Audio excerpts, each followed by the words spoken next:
vocês. Meu nome é Adriele, eu sou da Igreja Adventista de Americanópolis, lá do Jabaquara, e é um prazer estar no lugar com vocês.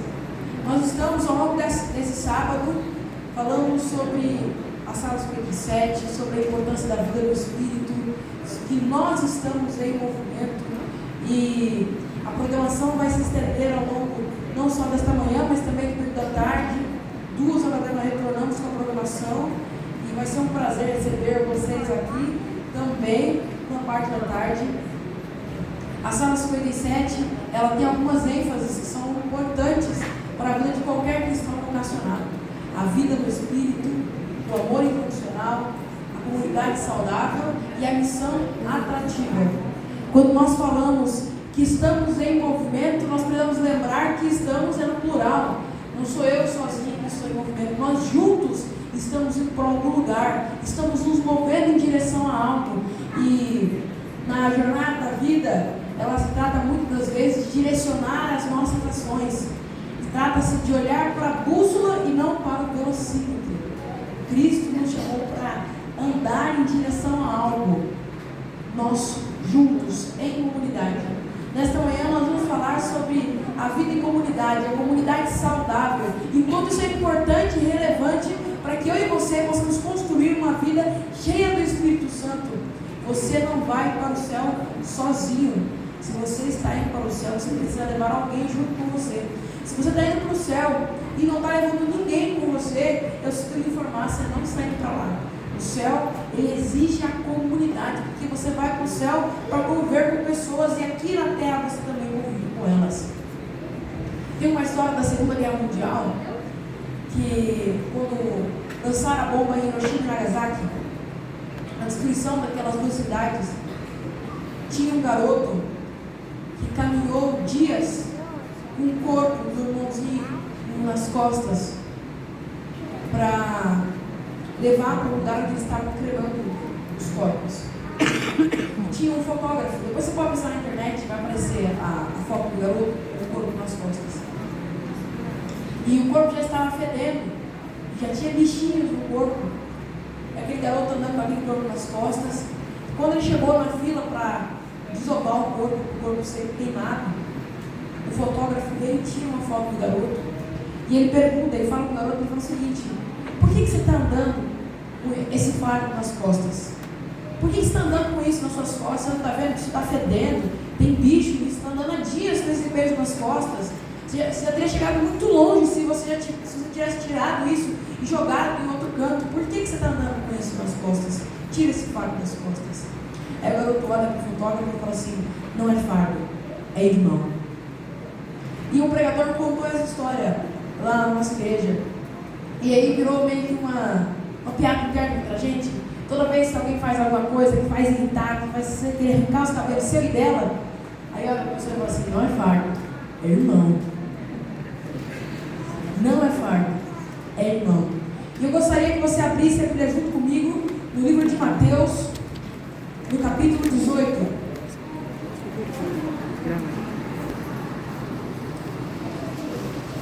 Mateus, capítulo 18. Quem achou, diga: eu estou indo para o céu. Eu estou indo para o céu. Quem ainda não achou, fala: pera que eu também vou.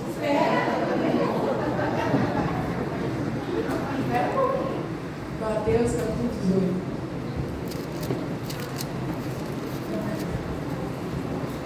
Amém? Amém. Queridos, nesse texto aqui, vou contextualizar para vocês. Jesus, ele estava subindo o monte com os discípulos, e aí aquele negócio, ele deixa uma parte dos discípulos embaixo, sobe Pedro, Tiago e João até o cume da montanha, e onde Jesus ali, ele ora e tem o momento da transfiguração, e aquela cena muito bonita e muito emocionante. Enquanto Jesus orava no topo da montanha, na base da montanha ficaram os discípulos. Enquanto os discípulos ficaram, eles começaram a se perguntar uma coisa: por que onde Jesus ia, ele arrastava Pedro, Tiago e João? Jesus vai ressuscitar a filha de Jairo, ele leva Pedro, Tiago e João. É o monte da transfiguração, ele leva Pedro, Tiago e João. E os discípulos começam a se questionar: por que Jesus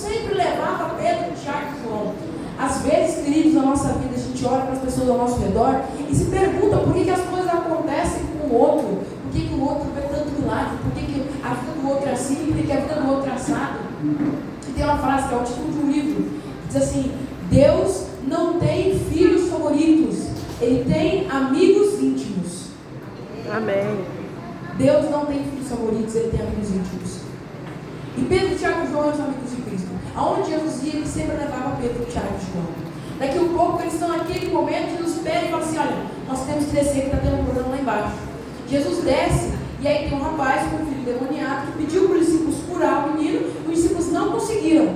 E aí Jesus vem, cura o menino, e aí os discípulos depois se perguntam e falam assim: Senhor, por que a gente não conseguiu? Eles falam assim: porque esse tipo de demônio, ele só sai com jejum e oração. E aí Cristo deixou a lição para os discípulos, né? Da importância da gente orar, buscar, ser cheio do Espírito Santo. E aí eles olham para os discípulos e ele anuncia, ele faz um anúncio. Pessoal, é o seguinte: nós estamos indo para Jerusalém. E aí ele termina o anúncio dizendo o seguinte: nós estamos indo para Jerusalém porque eu vou ser morto. Lá eles vão me crucificar, lá eles vão me pegar e eu vou ser morto, e o negócio vai ficar feio quando eu chegar em Jerusalém. Os discípulos, eles se apegam a um detalhe na fala de Cristo: nós estamos indo para Jerusalém. E eles chegam a uma conclusão que está só dentro da cabeça deles, porque Jesus não disse nada para eles entenderem isso, que se eles estavam indo para Jerusalém, Jesus seria coroado rei. E eles fizeram uma conta básica de matemática. Se eles estavam indo para Jerusalém, ele seria coroado rei, e para onde Jesus ia, ele arrastava Pedro, Tiago e João. Quem seriam os braços direitos de Jesus? Pedro, Tiago e João. Eles ignoraram o fato de Jesus tinha dito que estava indo para morrer, que o negócio ia ficar feio, que a situação ia feder. Eles só prestaram atenção num detalhe: eles estavam indo para Jerusalém. Jesus arrastava Pedro, Tiago e João para cima e para baixo, e Pedro, Tiago e João subiriam junto com ele, rei. Você vê a cabeça dos discípulos? Uma preocupação 100% neles, 100% com aquilo que aconteceria com eles, e uma preocupação completamente irreal. Jesus olha para os discípulos e ele pergunta para os discípulos: o que vocês estavam conversando no caminho? Ninguém fala nada. Parece aquela criança que apontou e está olhando para o pai e para a mãe, aquela cara tipo: não fui eu juro que não fui eu. E aí os discípulos ficam quietos, Jesus não pergunta mais. Depois Pedro sai. Quando Pedro volta, aí começa o capítulo 18. Naquela hora, aproximaram-se de Jesus e perguntaram: quem porventura é o maior no reino dos céus? Então Jesus perguntou para eles: o que vocês estavam conversando no caminho? Ninguém teve coragem de falar. Quando Pedro chega, aí todos eles se juntam e falam assim: vamos matar a curiosidade. Vamos perguntar para Jesus: Senhor, quem que é o maior? Quem que é o maior no reino dos céus? Aí Jesus diz o seguinte, versículo 2: e Jesus, chamando uma criança, colocou no meio deles e disse-lhes: em verdade vos digo que se não vos converterdes, não vos tornardes como criança, de modo algum entrarei no reino dos céus. Portanto, aquele que se humilhar como esta criança, este é o maior do reino dos céus. Quem recebe uma criança tal como esta, em meu nome, a mim recebe. Você percebe que a disputa dos discípulos era para saber quem era o maior, quem era o mais importante, quem era o mais relevante, quem assumiria o governo de tudo quando Cristo Jesus assumisse, que Jesus não ia fazer. Eles estavam interpretando errado o contexto da frase de Cristo. Essa era a grande preocupação de Jesus. E Jesus olha e fala assim: sabe quem que é o maior? Aquele que não for como uma criança jamais vai herdar o reino dos céus. E nós estávamos semana passada num acampamento. E aí a gente foi fazer uma atividade lá com os grupos. E a atividade deu um monte de coisa, a atividade deu errado. E deu errado um bocado de coisa. Aí o grupo pegou as pistas que não era dele, aquele negócio todo. No final, o pessoal juntou todo mundo no auditório ali para falar sobre a atividade que tinha dado errado. E aí tinha uma menina de 10 anos de idade. E aí perguntaram para ela o que ela achou da atividade. E aí ela virou assim, bem sorridente, e falou assim: eu achei que a gente aprendeu muito, porque a gente viu que mesmo nas dificuldades, Jesus cuida da gente. Amém. Era disso que Cristo estava falando. Se você não for como uma criança, jamais você vai entrar no reino dos céus. Onde a disputa deixa de ser sobre quem é o mais importante, sobre quem é o mais relevante, e os olhos e o foco passa a ser em Cristo Jesus. Onde a gente tira os nossos olhos para o problema e ele passa a ser para Cristo. Eu lembro quando eu era criança, eu tinha um grupo de amigos que eram da igreja, né? Que era uma outra família, e na minha casa era eu e minha irmã, e aí essa família tinha mais outros 3 filhos, né? 2 meninos e um menino. Nós éramos muito amigos. E eu lembro toda vez que eu queria ir dormir na casa deles, ou eles queriam dormir na minha casa, que chegava para conversar com os nossos pais. E aí toda vez que minha mãe dava um empecilho, a gente dava uma solução. E aí meu pai dava um empecilho, a gente dava outra solução. E eu lembro minha mãe olhar e dizer assim: Rafael, vocês têm resposta para tudo. Para tudo vocês têm solução. Cristo nos chamou para ser como crianças, para tirar os olhos dos problemas e colocar os olhos dele. Enquanto nós estivermos com os olhos na cruz de Cristo, nós estaremos indo na direção certa. Amém. Não trata-se, queridos, de olhar para o velocímetro, mas sim para a bússola. Entender a direção de para onde nós estamos indo. Por isso Cristo olha para eles: enquanto vocês discutem quem é o maior, quem é o menor, quem vai assumir, olhe para o reino, porque esse é o ponto mais importante de todos. Tem uma história que fala sobre a inocência das crianças. O pai chega em casa, vê o filho brincando com o cachorro, e aí ele olha para o menino e fala assim: filho, o que você está fazendo com esse cachorro? Ah, papai, eu vi na televisão, se a gente não escovar os dentes, enche de bichinho, e eu não quero que a boca do cachorro fique cheia de bichinho. E aí eu estou escovando os dentes dele. Aí o pai olha para o menino assim, faz aquela cara, aí o menino fala assim: papai, pode ficar tranquilo, que assim que eu terminar eu vou devolver a sua escova de dentes no lugar certo. Sabe, queridos, Deus nos chamou para tirar os olhos dos problemas e olhar para Ele, para nos preocupar com Ele. Sabe, o Evangelho, ele é anti-intuitivo. Dentro de nós há um senso de justiça própria, há um senso de autopreservação, e Deus nos chama para abandonar isso. Isso parece extremamente loucura. Como que eu vou abandonar o meu senso de autopreservação? Deus não está te pedindo para fazer um ato irracional. Não é isso que Ele pede. Ele está dizendo: cuida das minhas coisas, porque eu vou cuidar de você. Amém. Amém. Olhe para mim. Versículo 6. Qualquer um, porém, que fizer tropeçar a um desses pequeninos que crê em mim, melhor que o fora que lhe pendurasse o pescoço numa grande pedra de moinho e fosse afogado na profundeza do mar. Ai do mundo que, por causa dos escândalos, porque é inevitável que venham os escândalos, mas ai do homem de quem vem os escândalos. Portanto, se a tua mão ou o teu pé faz tropeçar, corta-o, lança-o fora de ti. É melhor entrar na vida banco do que aleijado, ou do que aleijado tem 2 mãos e 2 pés, ser lançado no fogo eterno. Jesus está chamando os discípulos para a atenção para um ponto muito importante, de que eles precisavam abandonar o próprio orgulho, tirar os olhos das situações, colocar os olhos dele em Cristo Jesus, porque isso era tão importante e relevante ao ponto de que, se fosse necessário que você arrancasse um braço ou uma mão para entrar na vida eterna, isso é mais importante do que ir para o inferno com os 2 pés e as 2 mãos. Deus está mostrando para os discípulos a relevância que aquilo que ele estava falando tinha. Isso é tão importante que é mais importante do que a sua própria vida. É mais importante do que o seu senso de autopreservação. É mais importante do que você mesmo. E aquele que acha que ganhou a sua vida, esse perdeu-a. Mas aquele que perde a sua vida, esse sim vai ganhá-la. Porque, queridos, Cristo Jesus é o caminho, a verdade e a vida. Não existe vida longe de Cristo. Não existe mãe que ama sem Jesus, porque amor, paz e alegria são características de Cristo Jesus. E Ele nos chama para viver a vida plena. E vida plena não é com as coisas desse mundo. Vida plena não é você ter uma carreira de sucesso, não é você ter uma carreira estudantil. Vida plena é vida ao lado de Cristo Jesus. Amém. Cristo Jesus nos chamou para viver uma vida plena, em abundância, em alegria na presença dEle. Não existe alegria sem Jesus. E por isso Ele diz: é melhor que você entre no céu sem um olho, sem uma perna, faltando tudo. É melhor ser um mendigo no céu do que do reino do inferno. E eu não estou dizendo para você que você tem que gostar da sua casa, você tem que preservar aquilo que você tem. Eu tenho um sonho de comprar um S10. Não tenho garagem, mas nem carteira. Mas eu tenho um sonho de comprar um S10. Eu comprei um chaveiro da Chevrolet de couro. Chaveiro eu já tenho. Só falta o carro. E a habilitação. Importante também. Mas Cristo não nos chamou para sonhar com essas coisas. Cristo te chamou para estar disposto a abandonar tudo isso, para viver uma vida com a eternidade.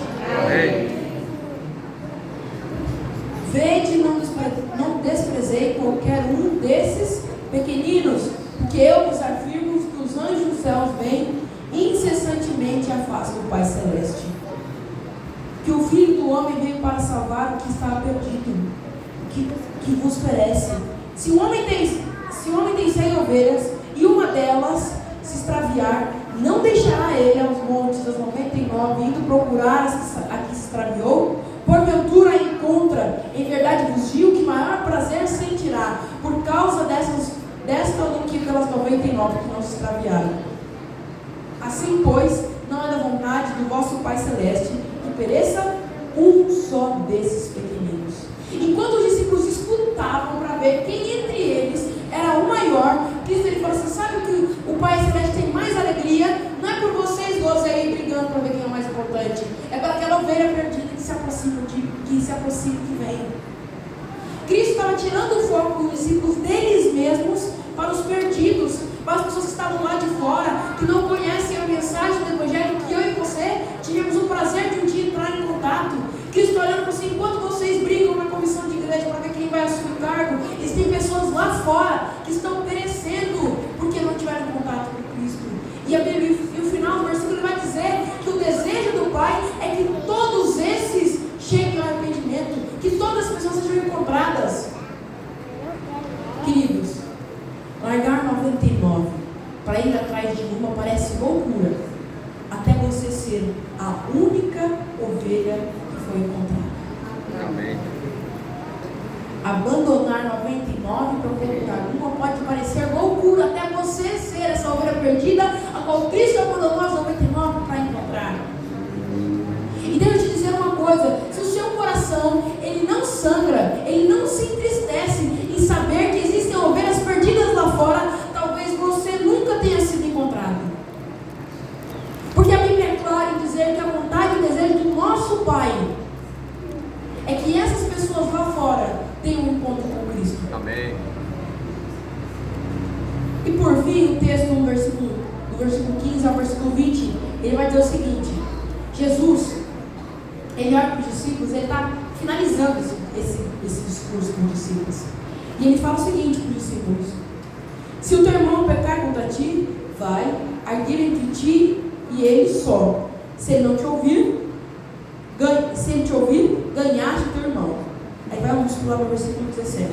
Se ele não os atender, dizendo à igreja, e se recusar também a ouvir a igreja, considere-o como gentio publicano. Esse texto, talvez em primeira mão, quando você lê ele, logo de cara, você tem a impressão que Deus está falando o seguinte: se tu resolver com o irmão não quer resolver com você, chama alguém de testemunha. Ele não quis resolver com a testemunha, chama a igreja. Ele não quis resolver com a testemunha, não quis resolver com a igreja, então manda esse irmão ver se você está na esquina e segue tua vida aí, trata ele como gentil. É disso que o texto está falando? Não. O texto de cima está falando sobre as ovelhas perdidas.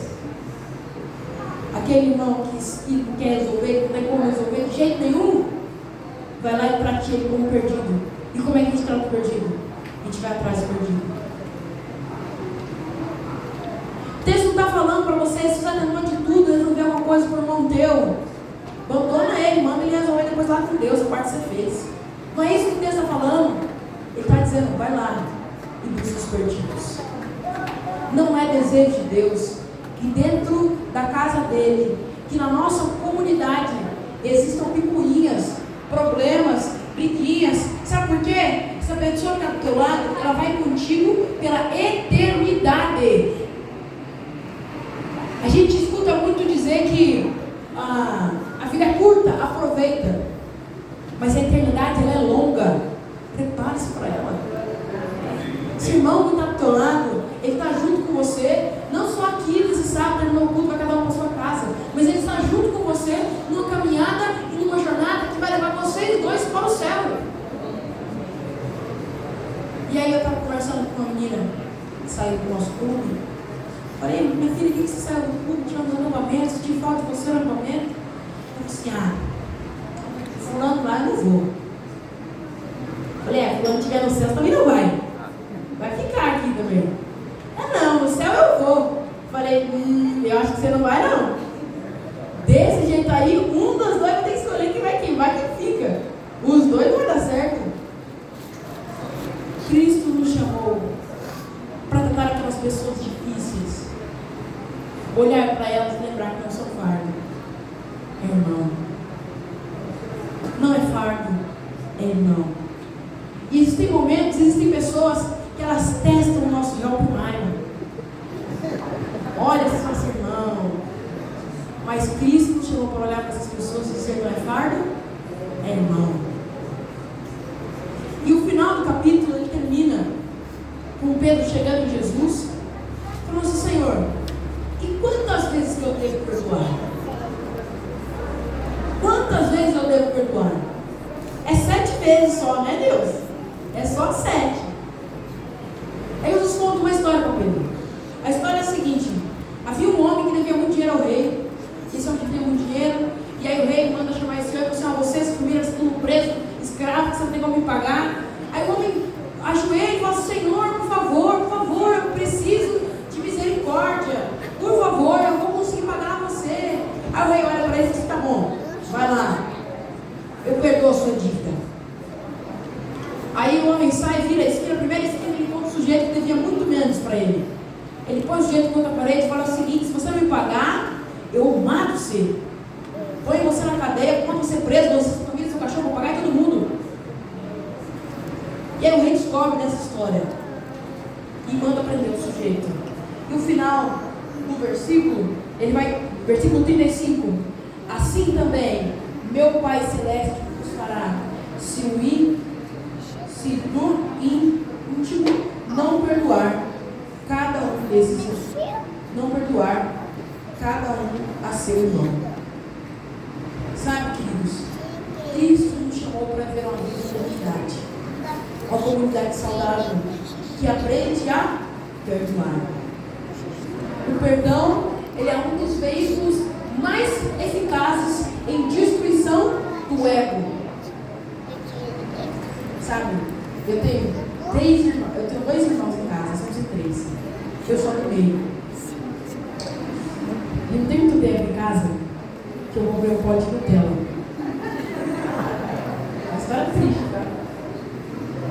Comprei um pote de Nutella, mosquei com a Nutella, deixei em cima da mesa e fui dormir. Eu acordei de manhã, só tava no pote. Mas não foi assim, quem já comprou Nutella sabe que o pote ele é difícil de você tirar tudo, sabe? Ele fica que não, a pessoa conseguiu. Ela tirou tudo que tinha de dentro do Nutella. Aí eu falei, eu tenho 4 suspeitos. Vamos contar com o quadro. O primeiro suspeito foi ela. A primeira coisa que eu pensei foi ela. Aí eu subi e falei, Ana, por um acaso, você comeu minha Nutella? Quando eu desci, a Nutella já estava vazia. Aí eu fiz uma conta simples de matemática. Não foi minha irmã, meu pai é diabético, minha mãe come doce. Só sobra mais um suspeito. Pensei, vou esperar ele chegar em casa, para me acalmar. Eu não chegou em casa, eu falei, não vou falar com ele agora, né? Se você chega do trabalho, você chega pilhado, vou deixar a pessoa acalmar. Foi lá, ele comeu, estava indo tomar banho. Falei, esperei fundo, falei, Lucas, por acaso você comeu a Nutella que estava lá embaixo? E a resposta dele foi assim, provocar uma revolta. Ele olhou para mim e disse assim, é claro que eu comi. E se deixar em cima da mesa de novo, eu vou comer de novo.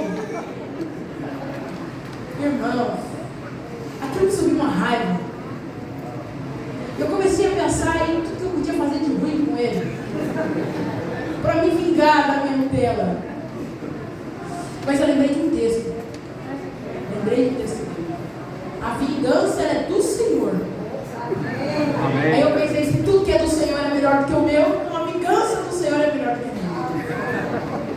O Senhor vai fazer justiça pela minha Nutella. E aí eu fui falar com a minha irmã, né, sobre isso, esse texto, como Deus me acalmou. E enquanto eu estava falando isso para ela, o Espírito Santo me deu, sabe aquela lapada seca, com os dois pés no peito, assim? E aí eu ouvi o Espírito Santo falando comigo. Engraçado que justiça é para ele e graça é para você. E nós somos assim, né?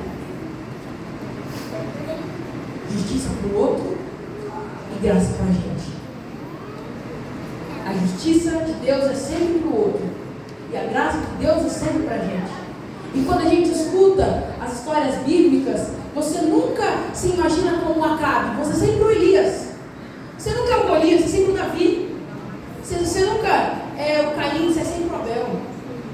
Quando você escuta lá que Pedro e Judas, um negou, o outro traiu, um se arrependeu, o outro não, um sentiu remorso, o outro foi arrependimento, você nunca se imagina como Judas da história. Você sempre é o Pedro, que se arrepende e no final da história termina com a cabeça no colo de Cristo. E no final, a triste e realidade da qual eu e você temos que enfrentar é que o vilão do texto bíblico é você. O vilão do texto bíblico é você. Você é o vilão da Bíblia. A Bíblia é o livro em que o herói morre para salvar o vilão. Você é o vilão. Porque foram os seus pecados que colocaram Cristo na cruz do Calvário. E a gente tem um hábito de tudo que acontece foi a culpa de Satanás, né? Satanás é o pai de tudo. Eu ouvi um, foi absurdo. Cara, eu não vou falar. Pode contar. Tudo isso foi culpa de Satanás. Porque se a gente se esquece que foram os seus pecados que colocaram Cristo Jesus na cruz do Calvário. Sabe, queridos? Às vezes nós somos assim quando lidamos com o outro. Perdão é pra gente. A justiça é pro outro. Perdão é sempre pra gente. A justiça é sempre pro outro. E se alguém pisa no meu pé, eu quero que ela pague.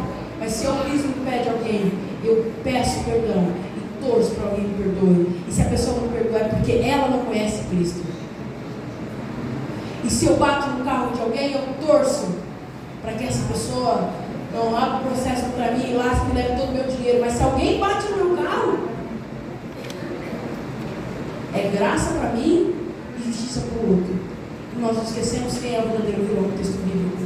É você. Foram os seus pecados que colocaram Cristo naquela cruz. O que mais poderia colocar um Deus encarnado numa cruz de madeira, sofrendo como ele sofreu, se não amor por você? E um desejo incontrolável de viver a eternidade ao teu lado. E Cristo preferiu morrer do que viver sem você. E foram os seus pecados que colocaram Cristo Jesus na cruz. Mas eu quero que você se lembre, quando você imaginar essa graça, quando você pensar nesse perdão, é que a graça, o perdão, o Evangelho, ele é bom demais para você guardar isso só para você e não estender o perdão a outra pessoa. O Evangelho, a misericórdia de Deus, ele é espetacular demais para você não estender isso para as pessoas ao seu redor. Ele é transformador demais para você não perdoar o seu irmão. Ele é transformador demais para você não ser tolerante com o seu irmão. Imagine se Cristo tratasse você da forma que você trata os outros. Imagine se Cristo lidasse com os seus pecados assim como você lida com os erros dos outros. E às vezes quando ele está em casa com criança, a criança derruba um copo de, sei lá, coisa, quebra um copo, você briga, a criança fala assim, criança, não presta atenção, presta atenção nas coisas, grita, berra. Se é uma visita, você vai que você não tem problema não. Minha mãe tem copo e coisa que ela tem guardado desde quando ela casou. Está no armário mais alto lá, que ninguém mexe no negócio. Se às vezes quando a gente está em casa, a gente tem menos consciência com as pessoas de casa, com os irmãos da igreja, do que a gente tem com as pessoas lá fora.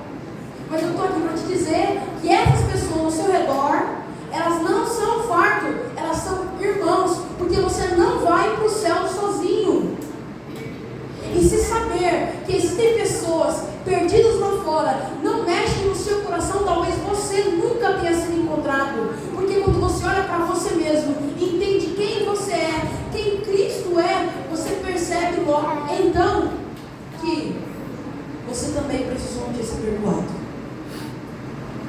E a graça é transformadora demais.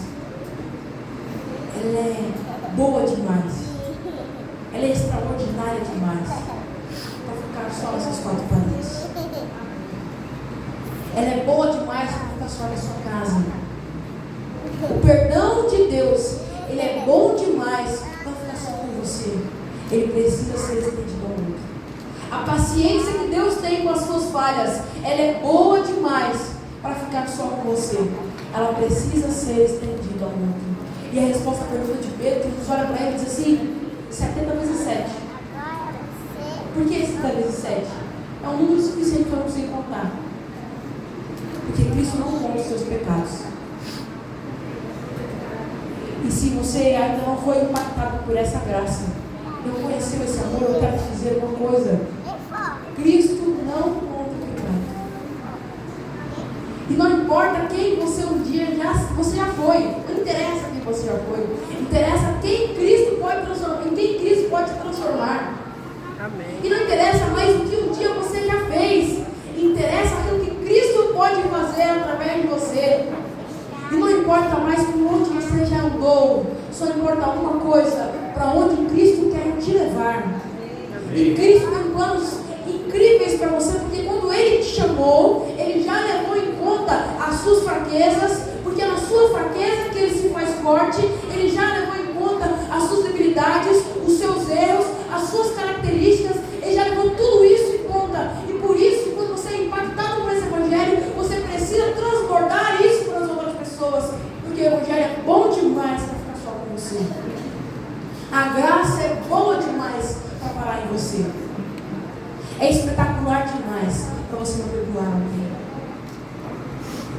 É bom demais. Porque você sabe o que é ser perdoado. Você sabe o que é ser pesado na balança e se achar que falta.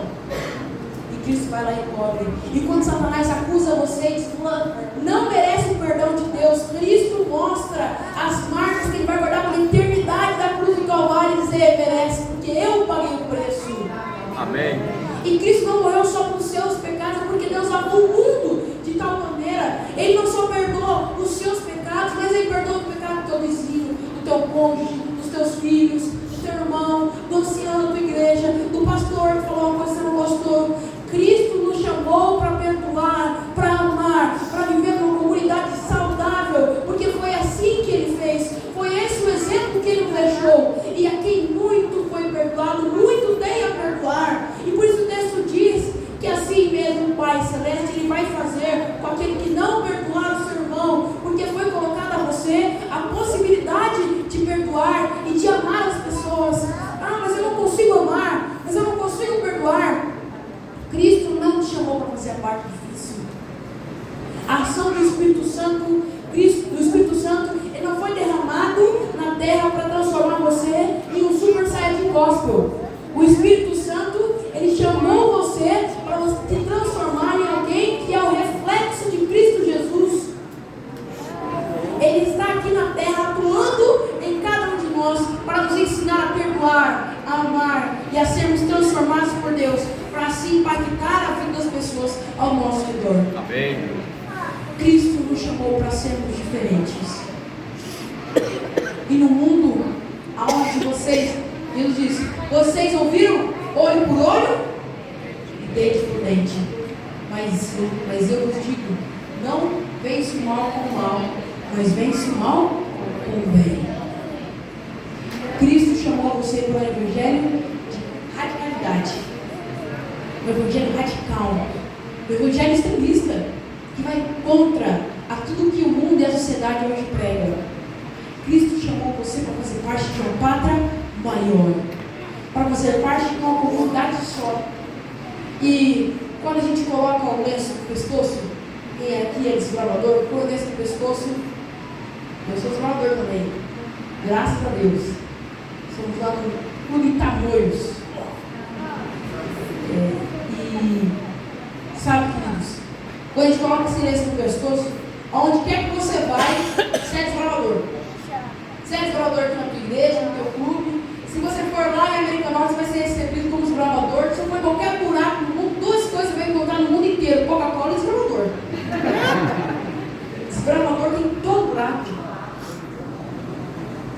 Quando você decidiu se tornar parte dessa igreja, decidiu se tornar parte dessa comunidade, fazer parte da Sala 57, parte da igreja do sétimo dia, parte da família de Cristo, você é parte da família de Cristo em qualquer lugar que você for. Se você sair daqui e ir para a Indonésia, você é cristão na Indonésia. E se tiver um irmão lá na Indonésia, você vai olhar para ele e vai dizer: esse é meu irmão. É meu irmão porque nós temos um pai em comum, nós nos tornamos filhos de Deus. E não importa onde você esteja, você faz parte dessa família, você faz parte dessa comunidade. Uma comunidade saudável. E não é saudável porque aqui tem gente perfeita.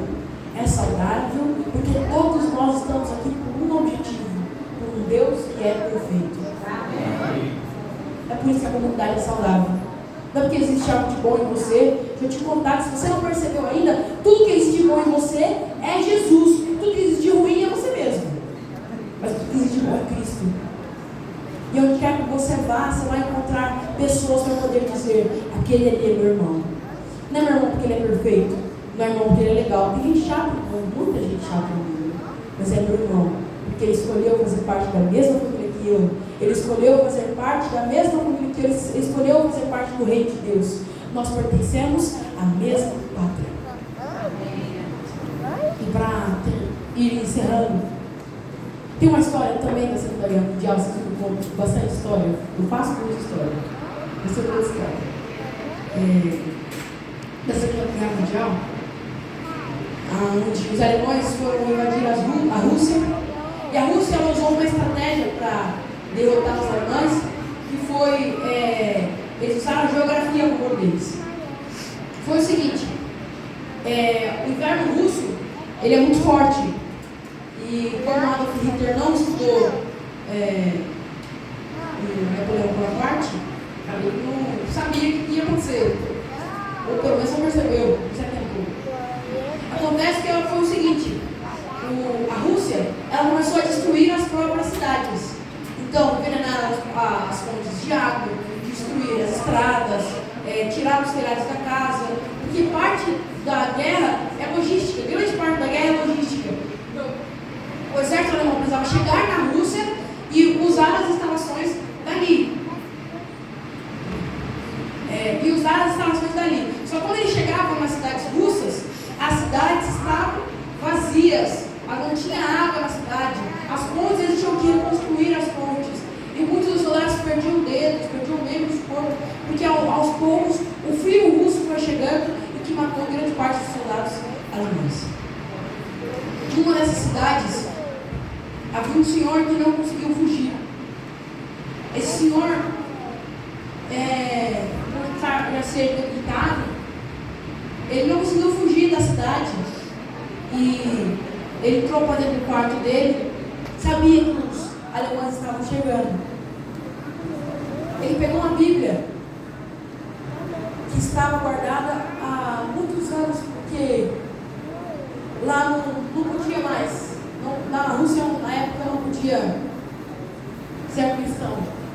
Ele pega uma Bíblia escondida e ele abre a Bíblia, ele começa a ler a Bíblia e de repente ele escuta um barulho na porta e a porta é destroçada. Entra um soldado alemão fortemente armado, olha para aquele homem com a Bíblia na mão, ele toma a Bíblia na mão dele e ele olha, percebe que o texto estava grifado. Ele olha pela ordem do livro e percebe que o texto era de João 14, versículo 1, estava grifado. De repente o soldado alemão tira do bolso uma Bíblia escrita em alemão. Ele abre João 14, versículo 1 e também estava grifado. E ele devolve a Bíblia para o senhor russo, que pega a Bíblia e ele vai até o livro de Daniel 8,14. E ele olha pela ordem e está lá de fato, Daniel 8,14. E aí o soldado alemão abre a Bíblia e vê que Daniel 8,14 também está grifado. Ele vai para Apocalipse 14,16 e as duas Bíblias também estavam grifadas. E para tirar a dúvida de uma vez por todas, eles vão para Êxodo 20, versículo 8. E as duas Bíblias também estavam grifadas. estavam de lados opostos para a guerra, mas pertenciam à mesma pátria. Aqueles dois homens se abraçaram, oraram juntos. E aqueles soldados salvou a vida daqueles. Eu e você, e eu conheço a maioria de vocês, pertencemos a uma mesma pátria. Não importa onde é que você esteja nesse mundo, você faz parte do reino de Deus. Amém. Você faz parte desta comunidade. Você faz parte do reino dos filhos de Deus. E eu e você compartilhamos da mesma saudade. Saudade esquisita. De um lugar ao qual eu e você nunca fomos. Mas um lugar que faz mais sentido que qualquer outro lugar. E Cristo nos chamou para viver uma vida em comunidade. Porque nós estamos indo para o mesmo lugar. E nós estamos juntos em movimento. E nós estamos indo juntos para o céu. E você não vai para o céu sozinho. O apelo que eu quero fazer para você nesta manhã. Que o Espírito Santo toque no seu coração. E você pense em alguém da sua comunidade que você precisa perdoar. Algum irmão que você não tem falado. Algum irmão que você tem sentido falta na tua igreja. Não faz falta. Às vezes até aquele irmão que é chato, que você parou de ir na igreja e fala, nossa, graças a Deus. Mas esse irmão faz parte do reino. Ele faz parte dessa comunidade.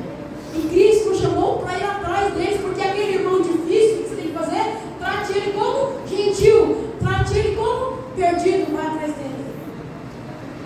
Cristo nos chamou para viver essa comunidade. Para você que imagina que não consegue, eu estou aqui para dar uma notícia boa. Está certo, não consegue. Isso só é possível, queridos, se nos colocarmos na mão de Deus. E se a gente se permitir ser transformado pela ação do Espírito Santo. Só Ele tem poder para fazer. Ninguém consegue. Cristo nos chamou para viver uma comunidade saudável e para nos preparar para ir para o céu junto com Ele.